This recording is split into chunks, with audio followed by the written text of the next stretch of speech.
So hello guys. तो काफ़ी मतलब कमेंट्स में लिख रहे थे कि टेट्राहेड्रन का सवाल लाओ, टेट्राहेड्रन का। तो टेट्राहेड्रन में वैसे तो कोई इतनी कॉम्प्लेक्सिटी वाली बात है नहीं। टेट्राहेड्रन जो फिगर है वो आपने थोड़ी बहुत केमिस्ट्री में देखी होती है, वो विजुलाइज करवाते हैं टेट्राहेड्रन कैसा होता है। बाकी टेट्राहेड्रन में जो वॉल्यूम के दो फॉर्मूले हैं, ठीक है, दोनों बता दूंगा अभी। और कुछ भी नहीं है, लिटरली कुछ भी नहीं है उसमें, और कुछ, ठीक है। वॉल्यूम के दो फॉर्मूले और उसके अलावा लगभग कुछ भी नहीं है उसमें, कुछ भी नहीं है। तो देखो, ये सवाल करो, तुम्हारे सामने है the position vectors of the vertices A B C given है किसी टेट्राहेड्रन के। एक ऑल्टीट्यूड गिराया गया है from vertex D to the opposite face A B C meets median line through A of the triangle A B C at a point E. If the length of side A B is 4 and volume of tetrahedron is 2 root 2 by 3, then the correct statements is R। तो ये statements given है, इसमें से multiple correct हो सकते हैं, तो वो सिलेक्ट करने हैं, ठीक है। तो देखो, ये सवाल बिल्कुल भी टफ नहीं है। हो सकता है तुम्हें लग रहा हो कि यार मीडियन उधर से उधर, उधर से उधर, पता नहीं क्या जा रहा है। पहले तो तुम्हें मैं वॉल्यूम के फॉर्मूले बता दूँ, क्योंकि मैं जब एस्पिरेंट था मुझे एक वाला फार्मूला नहीं पता था। तो एक तो तुमने पढ़ा होगा कि जब एक पॉइंट से 3 वर्टिसेस जा रहे होते हैं, है ना, 3 वेक्टर्स जा रहे होते हैं, और ये जो टेट्राहेड्रन बनेगा, और तुम्हें ये ब्लैक वाले वर्टिसेस जो वेक्टर्स जो हैं, एक का वेक्टर है ए वेक्टर, ये दूसरा बी वेक्टर हो गया, और तीसरा सी वेक्टर हो गया। तीनों कोइंसिडेंट है एक सिंगल पॉइंट पे। तो इस टेट्राहेड्रन का जो वॉल्यूम निकलता है वो तुमने आराम से फॉर्मूला देखा होगा, लगभग हर किताब में होता है वो फार्मूला आसानी से, 1/6 और box product of A vector B vector C vector. क्या तुमने ये फार्मूला देखा है ना? लेकिन एक और फार्मूला है टेट्राहेड्रन का, जो कि मुझे तो नहीं लगता किसी बुक में है, ज़्यादातर बुक्स में नहीं है मेरे हिसाब से, बाकी आई एम नॉट श्योर। तो यहाँ पे जो दूसरा फार्मूला है वो कैसा है कि एक वर्टेक्स है, ठीक है, एपेक्स कह लो, जिससे मतलब कहते हैं जो बेस का ऑपोजिट वाला वर्टेक्स होता है ना। तो ये अपने पास आ गया, और ये अपने पास एक बेस है, ठीक है, नीचे। तो ये अपने पास बेस वाला हिस्सा हो गया, और ये अपना एपेक्स हो गया, या फिर तुम कह लो एक टॉप वाला वर्टेक्स, है ना। तो ये अपना इस सिचुएशन में तो चलो डी कह दो, ये ए बी सी हो गया, पॉइंट्स हैं, ठीक है। तो ये जो बेस है, बेस को मैं हाईलाइट कर दूं, ये जो छोटा सा ट्राइंगल है नीचे वाला, ठीक है ना। तो इसका जो वॉल्यूम है हम कैसे लिख सकते हैं? वॉल्यूम जो होता है वो 1/3, जो ऑल्टीट्यूड तुम खींचोगे एपेक्स से उस बेस के परपेंडिकुलर, जो ऑल्टीट्यूड होगा उसका जो डिस्टेंस होगा, है ना, ये जो हाइट होगी, ये जो ऑल्टीट्यूड की हाइट होगी h, ये h, और तुम्हारे पास जो एरिया होगा इस बेस का, ठीक है, तो एरिया ऑफ बेस। तो ये तुम्हारे पास फॉर्मूला आ जाता है वॉल्यूम ऑफ टेट्राहेड्रन का, जो मुझे तो मेरे वक्त पे नहीं पता था, पता नहीं क्यों, मैंने बहुत पढ़ा पर फिर भी मुझे कहीं नहीं मिला ये। तो ये वाला एक इम्पॉर्टेंट है, क्योंकि ये जेईई एडवांस में 2023 में यूज़ हुआ है ना। ये वाला एक इम्पॉर्टेंट फार्मूला है मेरे हिसाब से, बस आपको एक चेक देना था कि भाई ये आपको पता होना चाहिए, ठीक है, you should know this one. तो ये 2 फार्मूले हो गए, और इसके अलावा लिटरली कुछ भी नहीं है टेट्राहेड्रन में, डरने वाली बात कुछ भी नहीं है। वॉल्यूम्स पता होनी चाहिए दोनों वाली, और बेसिक तुम्हें बस प्लेन्स के नॉलेज होनी चाहिए, और प्लेन्स की वाली ही तुम्हें पूरी कैलकुलेशन वगैरह सब उसमें ही आ जाता है, 3D में आ जाता है। टेट्राहेड्रन का एज सच कोई और कॉन्सेप्ट नहीं है जो यूज़ हो रहा है जेईई एडवांस में। अच्छा देखो, यहाँ पर ए बी सी हमारे बेस वाले हैं, डी हमारा वो एपेक्स वाला पॉइंट हो गया जो अलग है ना। और हमें क्या बोला है, जो डी है वो ऑपोजिट है फेस के, ठीक है, मीडियन लाइन को मीट कर रहा है उसका ऑल्टीट्यूड, ठीक है, जो ए से पास हो रहा है एट अ पॉइंट ई। बहुत ही सिंपल है ज्योमेट्री इसकी, बहुत ही सिंपल है। एक बेस बना देता हूँ, ये रहा अपना बेस, ये अपना बी वाला पॉइंट लगा लो, ये ए वाला पॉइंट हो गया, ये सी वाला पॉइंट हो गया। और जो डी वाला पॉइंट है मैं यहाँ मान लेता हूँ, ठीक है। ये डी वाला पॉइंट हो गया, इससे ऑब्वियसली कनेक्शंस हो रखे हैं। ये बी पे कनेक्शन हो गया, ये सी पे कनेक्शन हो गया और ये ए पे कनेक्शन हो गया, ठीक है बात। अब उन्होंने क्या बोला, जो ए है उससे एक मीडियन जा रही है, तो ये अपना एक मिड पॉइंट ले लिया मैंने। ये जो मीडियन जा रही है ए से, इस पे डी का ऑल्टीट्यूड गिरता है, डी का ऑल्टीट्यूड परपेंडिकुलर लाइन आके यहाँ पे गिरती है एट अ पॉइंट ई। आप समझ आया क्या सिचुएशन है ना, क्या सिचुएशन आप समझ आ गई होगी। तो अब हमें पूछा क्या है, हमें बोला है अच्छा वॉल्यूम गिवन है, ए डी की लेंथ भी गिवन है। ये जो ए डी है इसकी लेंथ भी गिवन है हमें, जो कि क्या है 4 है, ठीक है। ए डी की लेंथ गिवन है और हमें वॉल्यूम गिवन है टेट्राहेड्रन का, और ए बी सी पॉइंट्स भी गिवन है। जो वॉल्यूम है वो हमें क्या गिवन है 2√2 डिवाइडेड बाई 3, ठीक है। और हमें क्या गिवन है ए बी सी पॉइंट्स, ठीक है। There is exactly one position for the point E, there is exactly two positions for the point E. The altitude from the vertex D is 2, vector J cap minus K cap is normal to the plane A B C. C और D तो काफ़ी आसान लग रहे हैं। अच्छा सी का दिखाता हूँ मैं, अभी फॉर्मूला कराया ना, सी का करते हैं। Altitude from the vertex D is 2, तो डी ई की लेंथ बतानी है ना, ऑल्टीट्यूड की जो लेंथ है वो चेक करनी है। तो डी ई हो गया, तो डी ई की लेंथ सिंपल निकालोगे कि यार ये देखो वॉल्यूम का तुम्हें पता तो है फॉर्मूला, अभी तो बताया मैंने 1/3 वाला, है ना। बस इसको इस्तेमाल करना है। कैसे इस्तेमाल करेंगे, वॉल्यूम पता है 2√2 divided by 3 equal to 1/3। H की वैल्यू फाइंड आउट करनी है, और एरिया ऑफ बेस मतलब area of A B C triangle, ठीक है ना। ए बी सी ट्राइंगल का एरिया कैसे निकाल सकते हो, 1/2 A C vector cross A B vector. क्या ये इसका मॉडुल वो ले लो डेट मॉडुलस, ये आ गया ना एरिया ऑफ बेस, क्लियर है ना।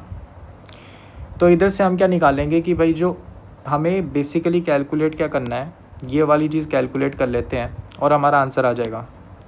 तो हमने क्या कैलकुलेट करा, A C vector cross A B vector का मॉडुलस। तो अपने पास क्या आ गया, I cap J cap K cap, ठीक है।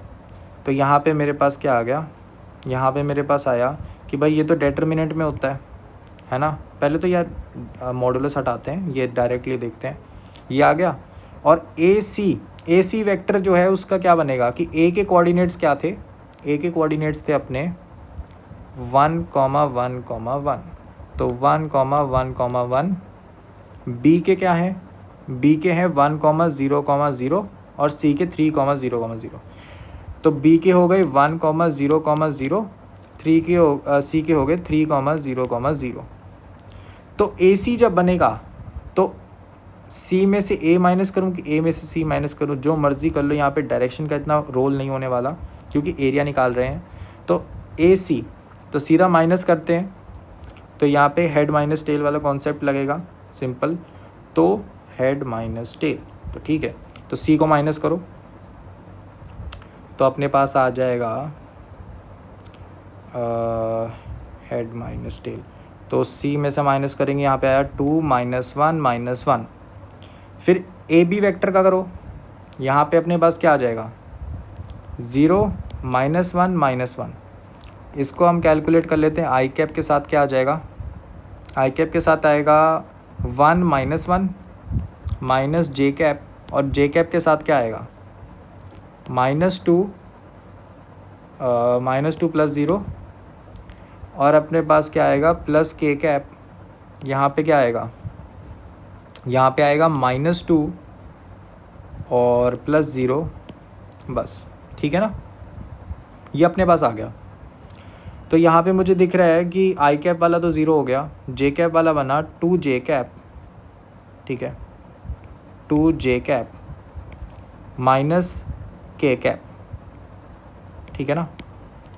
अब इसका डेटर्मिनेंट ले लेते हैं। ये तो अपना A C vector cross A B vector आ गया।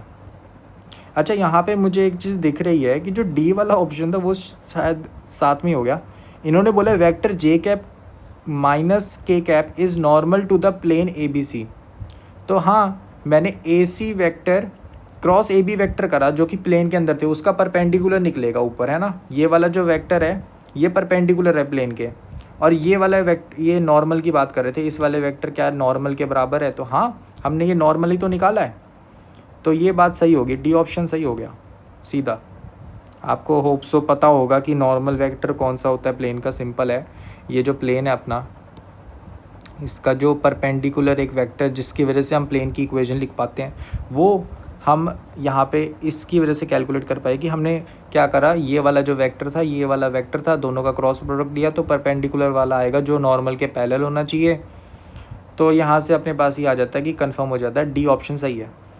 ठीक है, फिर अपने पास क्या है, हमने इसका मॉडुलस निकालना था। मॉडुलस निकालो, A C vector cross A B vector का मॉडुलस। तो यहाँ पे हमने जैसे ही करा, ये क्या बनेगा 2√2, ठीक है ना। तो अपने पास ये वैल्यू आ गई इसकी।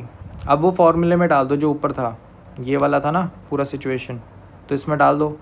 तो यहाँ अपने पास बन गया, लेफ्ट हैंड साइड तो थी 2√2 divided by 3, right hand side थी 1/3 इंटू मैच, यहाँ पे क्या था 1/2, और यहाँ पे मॉडुलस की वैल्यू आनी थी। मॉडुलस की वैल्यू क्या आ गई 2√2। तो यहाँ से 2 कटा, 1/3 यहाँ से कट गया, √2 यहाँ से कट गया, तो यहाँ से अपने पास h की वैल्यू 2 आ गई। ठीक है ना, तो h की वैल्यू 2 आ गई, तो हाँ सही कह रहा है, altitude from vertex D is 2। ठीक है ना, बस तुम इतना ध्यान रखो कि डरने वाली कोई बात नहीं है, चीज़ एकदम सिंपल है, एकदम सिंपल। तुम बस सिचुएशन समझ जाओ कि एपेक्स कहाँ पे है, बेस कहाँ पे है, और सिचुएशन बिल्कुल ही इजी हो जाएगी तुम्हारे लिए। यही दो फॉर्मूले लगने और कोई फार्मूला नहीं है। ठीक है ना, there is exactly 1 position for point E और 2 पोजीशन, तो मतलब 1 या 2 या फिर हो सकता है इन दोनों में से कोई भी सही ना हो। तो ए और बी ऑप्शन को चेक करने के लिए हमें क्या करना पड़ेगा कि देखो ई पॉइंट पे तो वो कट कर रहा है ना, डी जो है उसका ऑल्टीट्यूड ई पॉइंट पे मीट कर रहा है ए के मीडियन को, है ना। तो यहाँ पे मेरे पास एक सिचुएशन आ जाती कि अगर मैं ट्रायंगल डी ए ई वाला देखूँ, यहाँ पे ध्यान से ऑब्ज़र्व करा जाए, ध्यान से क्या ऑब्ज़र्व करा जाए, अगर डी ए और ई वाला जो ट्रायंगल बनेगा वो एक राइट एंगल ट्रायंगल है ना। तो इस पर पाइथागोरस थ्योरम लगाया जा सकता है, हाँ कि ना। ठीक है, तो यहाँ से मुझे क्या पता लगा कि जो ए ई है उसकी लेंथ मैं निकाल सकता हूँ। तो यहाँ पे अपने पास क्या आया, ए ई का स्क्वायर प्लस डी ई का जो स्क्वायर है वो ए डी के स्क्वायर के बराबर होना चाहिए, पाइथागोरस थ्योरम। तो यहाँ पे मेरे पास अभी फ़िलहाल मुझे ये नहीं पता कि जो ई वाला पॉइंट है वो इसके अंदर है कि बाहर है। समझ पा रहे हो मेरी बात, कि अगर ये डी वाला जो पॉइंट है वो थोड़ा सा भी इधर उधर हुआ ना, जो ई वाला पॉइंट है वो एम के पार चले जाएगा, ठीक है, लेफ़्ट साइड में चले जाएगा, एक्सटर्नल पॉइंट हो जाएगा कट करने वाला।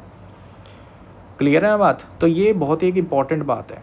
तो यहाँ पे अपने पास क्या आएगा कि जो ए ई है इसकी लेंथ तो पता लग गई है, ठीक है ना। तो मेरे पास अगर मैं मान लूँ कि जैसे यहाँ पर ये एम वाला पॉइंट हो गया 2,0,0, ठीक है, और अपने पास ये ए वाला पॉइंट हो गया 1,1,1। तो जो ई है, अगर मैं मान लूँ कि ये लैम्डा रेशियो 1 में डिवाइड कर रहा है, तो ई के कोऑर्डिनेट्स कैसे लेट करे जा सकते हैं, ई के कोऑर्डिनेट्स हो जाएंगे λ+2 डिवाइडेड बाय λ+1, कॉमा यहाँ पे क्या बनेगा लैम्डा डिवाइडेड बाय λ+1, यहाँ पे क्या बनेगा लैम्डा डिवाइडेड बाय λ+1। तो ये ई के कोऑर्डिनेट्स आ गए। अब जो ए ई है ना, ए ई के स्क्वायर की वैल्यू, हाँ तो यहाँ से हमारे पास ये चीज़ नहीं करनी चाहिए थी क्योंकि यहाँ पे हमने एक रूट यहाँ पे छोड़ दिया है। तो यहाँ पे ए ई की लेंथ जो है वो डिस्टेंस फार्मूला से डालो, क्या बनेगा λ+2 डिवाइडेड बाय λ+1 -1 का square plus lambda divided by λ+1 -1 का स्क्वायर, और lambda divided by lambda plus 1 minus 1 का स्क्वायर, ये अपने पास आ गया ए ई का स्क्वायर, प्लस में 4 है इक्वल टू 16 है। तो यहाँ पे मुझे क्या दिखा, यहाँ पे अगर हम माइनस करेंगे तो ऊपर तो क्या बन गया, ये बनेगा 1 डिवाइडेड बाय लैम्डा प्लस 1 का स्क्वायर, यहाँ पे भी यही बनेगा, ठीक है। तो ये थ्राइस हो गया इक्वल टू 12। तो यहाँ से मेरे पास आया कि जो लैम्डा प्लस 1 है इसकी वैल्यू 4 है।